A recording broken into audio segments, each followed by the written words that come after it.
So with us today we have Ross Jones, who's the President of the International Organisation of Pension Supervisors. The organisation has about 60 members who oversee the pension systems around the world. So Ross, pension funds globally lost about over $5 trillion last year. What are supervisors doing about this? How are we overseeing our pensions? And if private pensions have lost so much of their assets, why don't we just go back to public pension systems? I think it's probably unrealistic to think that we could ever go back to public pension systems. We've got an ageing population in most countries, and you probably find that the governments would not be able to sustain public pensions in a financial crisis as we're experiencing now anyway. You tend to find in those circumstances that unemployment rises, so you've got increased welfare payments, lower taxes. What you find with private pensions is that private pensions provide a substantial opportunity to increase the capital base in the country, and you also find that it provides significant scope for improved retirement income further on. And it is a long-term thing.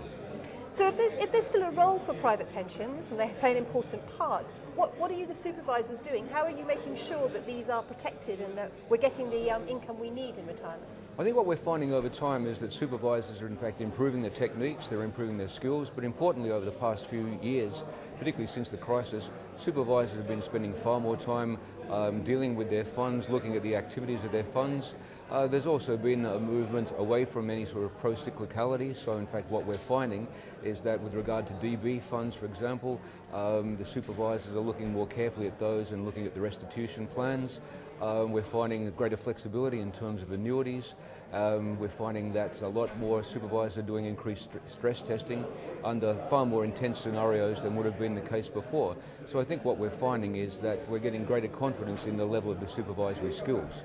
You're getting confidence in supervisory skills, but how can we restore confidence in private pension systems? Many people have lost their assets and are still very reluctant to come back, and particularly in voluntary systems, put money in.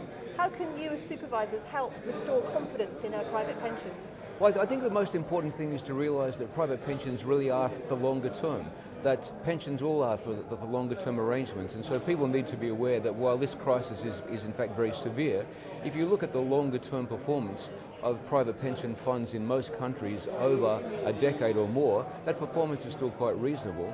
And I don't think it's unreasonable to remind people via education campaigns and so on that this is a long-term arrangement, and if you have good supervision, you have good assets in pension funds, then over the longer term you're probably going to have a reasonable outcome.